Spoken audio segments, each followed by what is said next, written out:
திருக்குறள் 420 பொருட்பால் அதிகாரம் 42. கேள்வி: செவியிற் சுவையுணரா வாயுணர்வின் மாக்கள் அவியினும் வாழினு மென்.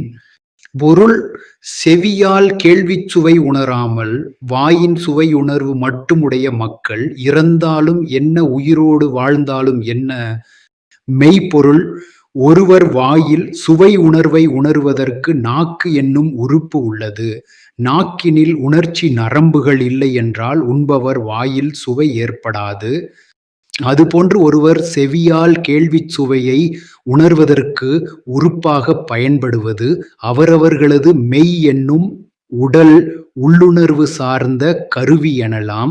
மெய்மறந்த நிலை என்பது ஒருவருக்கு உருவாகுவது செவி வழியே வெறும் ஒலியைக் கேட்பதால் மட்டுமல்ல, கேட்கப்படும் உண்மையின் ஒலி ஒருவரின் மெய்யுணர்வைத் தொடும்போது ஏற்படும் உள்ளார்ந்த விழிப்பாகும். அந்த செவிச்சுவையை அறியாத வாழ்க்கை உடல் உயிரோடு இருந்தாலும் உயிரின் உண்மையான பயனை அடையாத வாழ்க்கையாகிறது.